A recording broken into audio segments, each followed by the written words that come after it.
இன்றைக்கு நம்ம 5ஆம் வகுப்பு முதல் பருவம் கணக்கு பாடத்தில் உள்ள முதல் பாடம் வடிவியல். இதில் உள்ள பயிற்சி நூலில் உள்ள வினாக்களுக்கான விடையை பார்க்க இருக்கிறோம். முதலாவதாக படத்தை பார்த்து நிரப்புக. இங்க படம் கொடுத்துருக்காங்க. இந்த கொஸ்டின்ஸ்க்கு இதுல இருந்து விடை நம்ம எழுத போறோம். நீல வண்ண உருவத்தின் பெயர் டேஸ். விடை நீல கலர்ல இங்க என்ன இருக்கு பாருங்க, கனசதுரம். அதன் எண்ணிக்கை டேஸ். விடை 3. 1 2 3. சிவப்பு வண்ண உருவத்தின் பெயர் டேஸ். விடை கனச்செவ்வகம். அதன் எண்ணிக்கை 1. பச்சை வண்ண உருவத்தின் பெயர் டேஸ். விடை கூம்பு. அதன் எண்ணிக்கை 2. மஞ்சள் வண்ண உருவத்தின் பெயர் டேஸ். விடை உருளை. அதன் எண்ணிக்கை 1. பொருட்களின் முகங்கள், முனைகள் மற்றும் விளிம்புகளை எண்ணி எழுதுக. கனசதுரம். இதனுடைய முகங்கள் 6, முனைகள் 8, விளிம்புகள் 12. கனச்செவ்வகம். முகங்கள் 6, முனைகள் 8, விளிம்புகள் 12. கோளம். முகங்கள் 1, முனைகள் இல்லை, விளிம்புகள் இல்லை. பொருளின் ஒரு பக்கத்தை வடிவொற்றி வரைந்தால் கிடைக்கும் வடிவத்தை வரைந்து பெயரை எழுதுக. இங்கு கொடுக்கப்பட்டுள்ள பொருளின் ஒரு பக்கத்தை வரைந்தால் என்ன வடிவம் கிடைக்கும்? விடை சதுரம். அடுத்து இப்போ இந்த பொருளை நம்ம வரைஞ்சி பார்க்கும்போது என்ன கிடைக்கும்? செவ்வகம். பின்வரும் வினாக்களுக்கு விடையளி. செங்கல் ஒன்றை வரைக. செங்கல். கீழ் காண்பனவற்றுள் செங்கலின் முகங்களை வண்ணமிடுக. செங்கலின் முகங்கள் வண்ணமிட்டிருக்கு. சரியான விடைக்கான வட்டத்தை வண்ணமிடுக. ராக்கெட்டில் பயன்படுத்தப்படாத முப்பரிமாண உருவம். விடை கனசதுரம். யாழினி தனது அம்மாவுடன் ஒரு மகிழுந்தில் பயணம் செய்கிறாள். எதிரே வந்த பேருந்தை காட்டி என்ன உருவம் என்று கேட்கிறார். பேருந்தின் உருவத்தை அறிய யாழினிக்கு உதவுவோமா? விடை கனச்செவ்வகம். ஒரு தீப்பெட்டியின் ஒவ்வொரு முனையிலும் ஒரு பொட்டு ஒட்ட வேண்டும் எனில் மொத்தம் எத்தனை பொட்டுகள் தேவைப்படும்? விடை 8. படத்துடன் தொடர்புடைய சரியான முப்பரிமாண உருவம் எது? விடை உருளை. நான் யார் கண்டுபிடி. ஒரு முனை கொண்டிருப்பேன். சமதளமும் வலைதளமும் என் முகங்கள். நான் யார்? விடை கூம்பு. வலைதளம் மட்டுமே என் முகம். நான் யார்? விடை கோளம். வலைதளமும் சமதளமும் எனக்குண்டு, முனை எனக்கு இல்லை. நான் யார்? விடை உருளை. 8 முனைகளும் 12 விளிம்புகளும் கொண்டிருப்பேன். நான் யார்? விடை கனச்செவ்வகம், கனசதுரம். சரியான விடையை தேர்ந்தெடு. உன் கணக்கு புத்தகத்திற்கு பொருத்தமான முப்பரிமாண உருவம் எது? விடை கனச்செவ்வகம். தண்ணீர் குவளையை வடிவொற்றி வரைந்தால் கிடைக்கும் இருபரிமாண வடிவம் எது? விடை வட்டம். கூம்பிற்கு பொருத்தமான பண்பை தேர்ந்தெடு.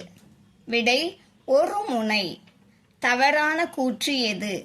விடை கனச்செவ்வகத்திற்கு 8 விளிம்புகள் உள்ளன. அதாவது கனச்செவ்வகத்திற்கு 12 விளிம்புகள் உண்டு.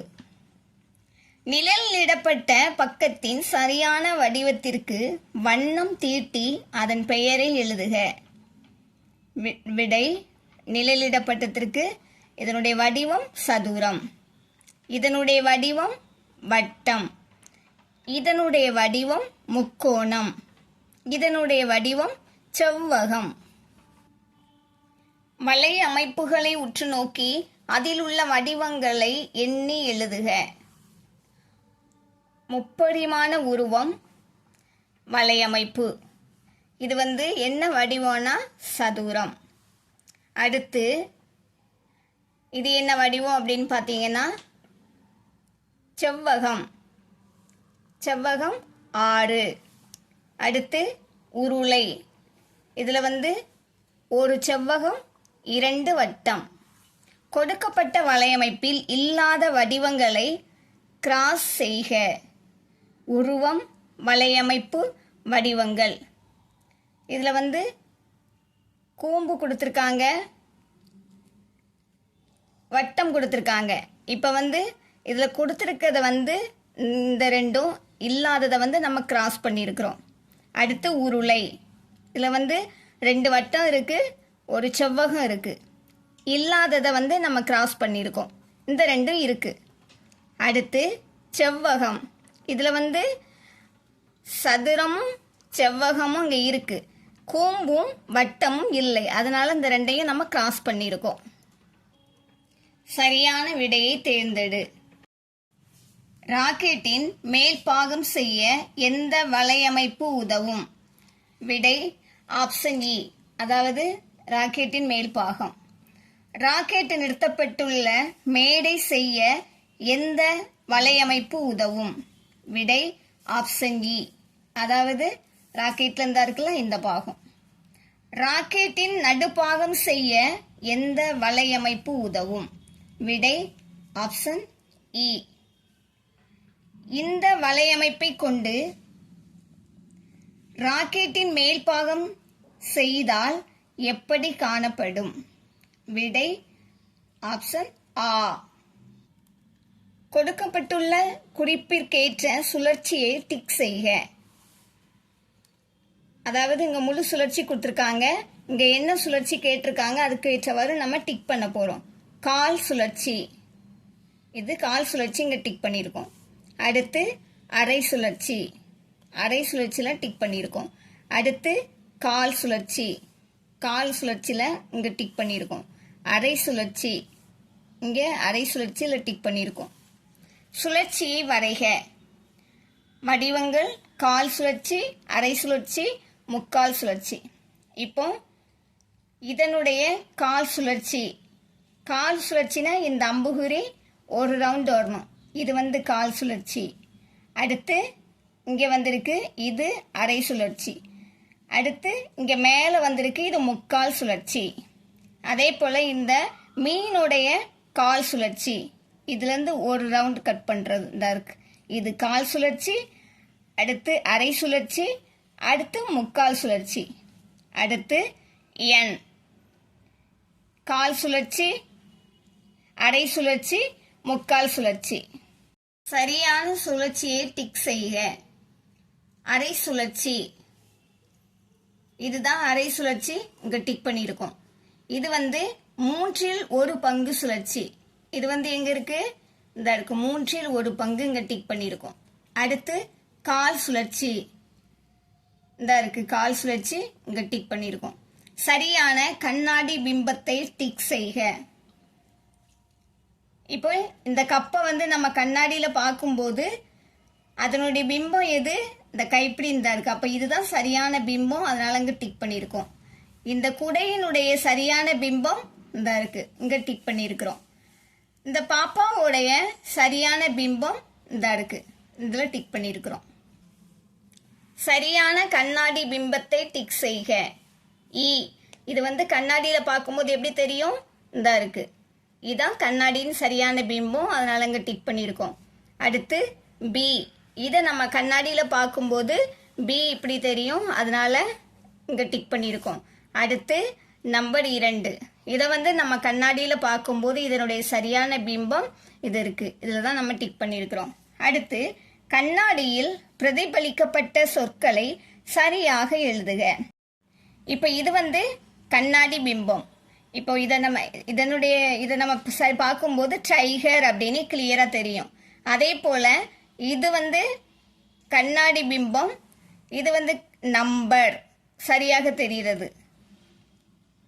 இது கண்ணாடி பிம்பம். இது சரியாக தெரியும் போது 5. சமச்சீர் தன்மை, அதாவது ஒரு படத்தை சமமாக பிரிப்பது தான் சமச்சீர் கோடு. இப்போ இதில் நம்ம பிரிச்சிருக்கிறோம், சமமாக பிரிச்சிருக்கிறோம். இது வந்து வட்டம். வட்டத்திற்கு மட்டும் எண்ணற்ற சமச்சீர் கோடுகள் உண்டு. அதனால இங்க நிறைய கோடு இருக்கு. இப்போ இந்த செங்கலுக்கு சமச்சீர் கோடு 2. பட்டர்ஃப்ளைக்கு சென்டர்ல பிரிச்சிருக்கிறோம். இப்போ இந்த ஸ்மைலிங் ஃபேஸ் இது வந்து வட்டம் தான், ஆனா இதுக்கு ஒரு சமச்சீர் கோடு தான். ஏன்னா இதுக்கு கண் இருக்கிறதுனால இதை பிரிக்கும் போது ஒரு சமச்சீர் கோடு தான். அடுத்து வட்டம். வட்டத்திற்கு எண்ணற்ற சமச்சீர் கோடுகள் இருக்கின்றன. அடுத்து சதுரம். சதுரத்திற்கு 4 சமச்சீர் கோடுகள். அடுத்து முக்கோணம். முக்கோணத்திற்கு 3. அடுத்து செவ்வகம். செவ்வகத்திற்கு 2. அடுத்து வட்டம். வட்டத்திற்கு எண்ணற்ற சமச்சீர் கோடுகள். அடுத்து ஏக்கு ஒரே ஒரு கோடு தான். அடுத்து ஓக்கு 2 சமச்சீர் கோடுகள். அடுத்து ஹைட்ஸுக்கும் 2 சமச்சீர் கோடுகள். அடுத்து டபிள்யூக்கு ஒரே ஒரு சமச்சீர் கோடு தான். அடுத்து வி ஒரே ஒரு சமச்சீர் கோடு. அடுத்து சமச்சீர் தன்மையுள்ள வடிவங்களுக்கு பச்சை வண்ணமும் சமச்சீர் தன்மையற்ற வடிவங்களுக்கு சிவப்பு வண்ணமும் தீட்டுக. இப்போ பச்சை கலர்ல வண்ணம் விட்டுருக்கிறதுலாம் சமச்சீர் தன்மை உள்ள வடிவங்கள். சிவப்பு வண்ணம் உள்ளது வந்து சமச்சீர் தன்மையற்ற வடிவங்கள். சமச்சீர் கோடுகளை வரைந்து அவற்றின் எண்ணிக்கையை எழுதுக. இப்போ படங்கள் கொடுத்துருக்காங்க. இதில் வந்து நம்ம சமச்சீர் கோடு வரைகிறோம். இதில் ஒரே ஒரு கோடு தான். அப்போ எண்ணிக்கை 1. இதில் வந்து இதுக்கு வந்து சமச்சீர் கோடுகள் எண்ணிக்கை 2. இந்த படத்திற்கு சமச்சீர் கோடுகளின் எண்ணிக்கை 2. இதற்கு சமச்சீர் கோடுகளின் எண்ணிக்கை 1. அடுத்து நம்பர் 8.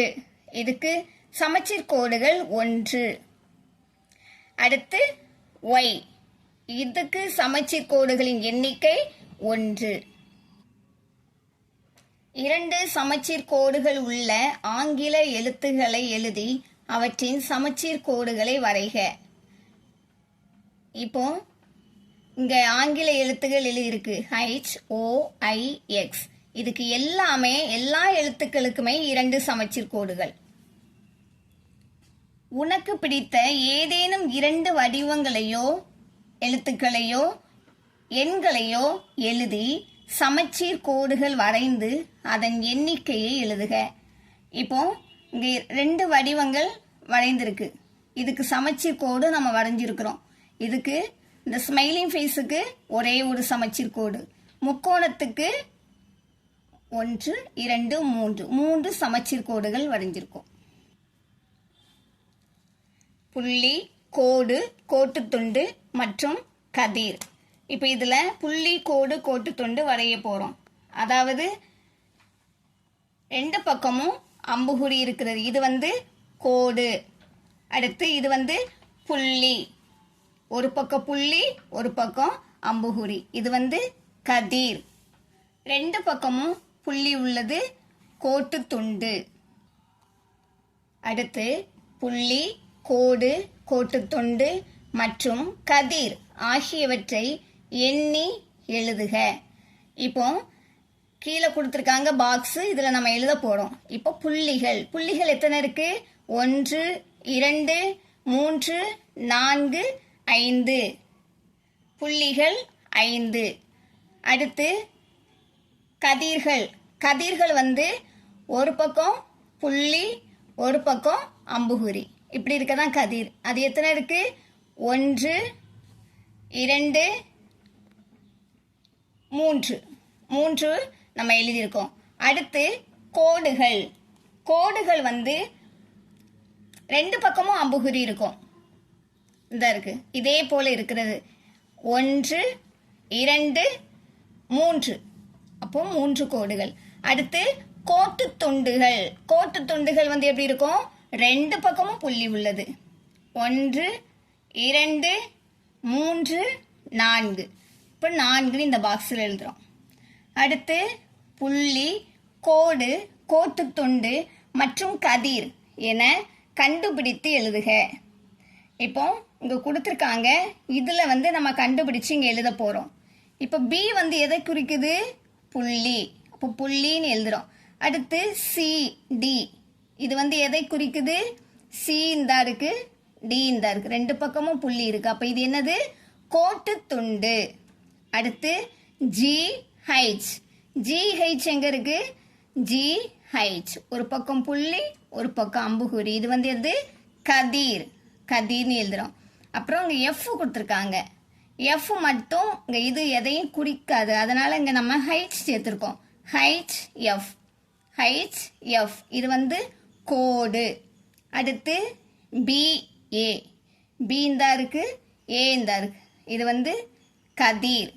அடுத்து எஃப், ஹைச். எஃப், ஹைச், இது வந்து கோடு. B, D. பி இந்தா இருக்கு, டி இந்தா இருக்கு, ரெண்டு பக்கமும் புள்ளி, இது வந்து கோட்டு துண்டு. படங்களை உற்று நோக்கி கோடு, கதிர், கோட்டு துண்டு என எழுதுக. இப்போ உங்க படங்கள் கொடுத்துருக்காங்க, இது என்ன அப்படின்னு நம்ம எழுத போறோம். இங்க டார்ச் லைட், இது வந்து என்னது? கதிர். ஜன்னல், இது கோட்டு துண்டு. இங்க ரோடு போது பாருங்க, கோடு. இந்த ட்ராக் வந்து எதை குறிக்கு? கோடு தான். பென்சில், கோட்டு துண்டு. ஃப்ளைட் வந்து எதை குறிக்குது? இந்த விமானம், கதிர். பின்வரும் வினாக்களுக்கு விடையளி. எனக்கு தொடக்கம் உண்டு, முடிவு இல்லை, நான் யார்? விடை கதிர்.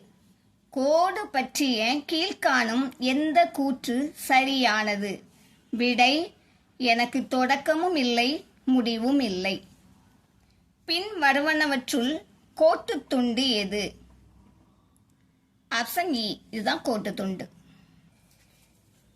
கோணங்களை உருவாக்கும் கோட்டுத்துண்டுகளை டிக் செய்க. இப்போ ரெண்டு கோட்டுத்துண்டும் ஜாயின் பண்ணுது, அதனால இங்க வந்து கோணம் உருவாயிருக்கு, இங்க நம்ம டிக் பண்ணியிருக்கோம். அதே போல இங்கேயும் ரெண்டு கோட்டுத்துண்டும் இங்க ஜாயிண்ட் ஆகுது, அதனால இங்க கோணம் உருவாயிருக்கிறதுனால இங்க நம்ம டிக் பண்ணியிருக்கிறோம். இங்கே பாருங்க, ரெண்டு கோடுமே ஜாயின் பண்ணல, தனித்தனியா நிக்குது, அதனால இது வந்து கோணம் கிடையாது, நம்ம டிக் பண்ண வேண்டாம்.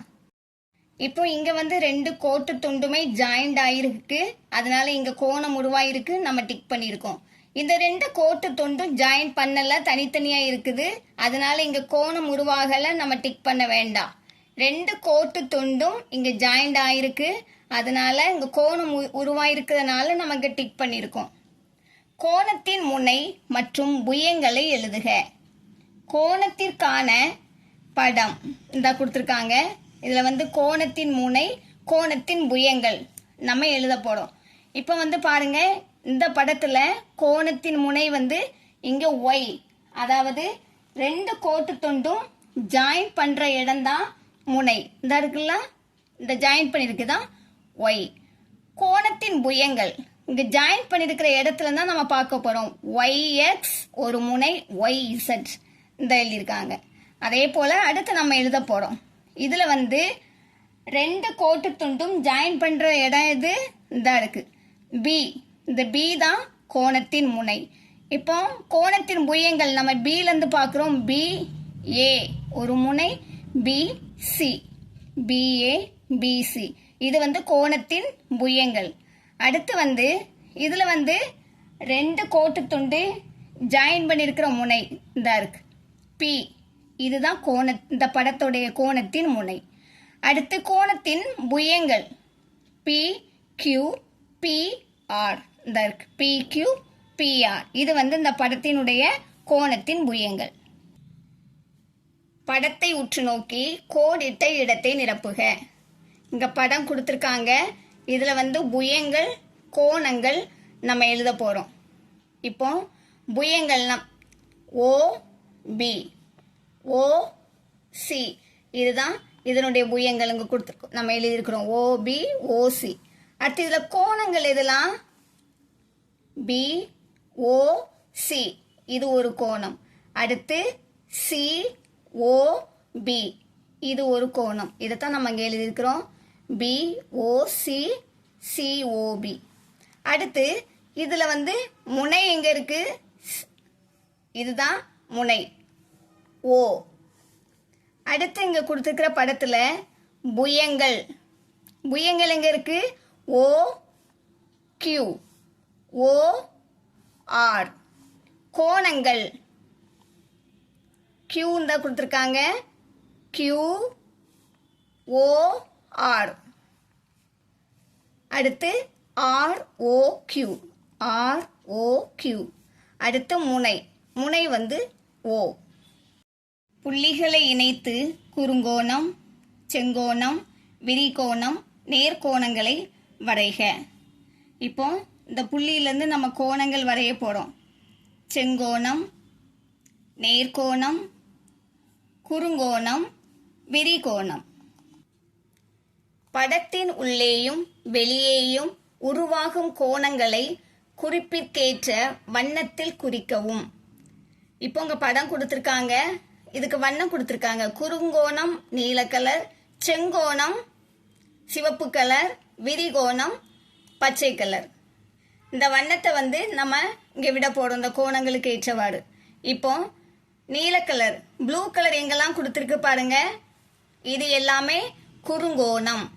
அடுத்து செங்கோணத்துக்கு சிவப்பு கலர், சிவப்பு கலர் எங்கெல்லாம் கொடுக்கப்பட்டிருக்கு, இது எல்லாமே செங்கோணம், சிவப்பு கலர் இருக்கிறது எல்லாமே. அடுத்து பச்சை கலர், கிரீன் கலர் எங்கெல்லாம் கொடுத்துருக்குறோம், இந்த இருக்கு, இது வந்து விரிகோணம். இதே போல நீங்களும் வண்ணம் தீட்டுங்க. இது வந்து நம்ம இப்படி கொடுக்கணும்.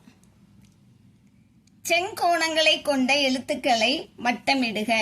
இப்போ உங்க கொடுக்கப்பட்டுள்ள எழுத்துல எந்த எழுத்துலாம் செங்கோணம் அப்படிங்கிறத நம்ம வட்டமிட்டிருக்கோம். THEIFL,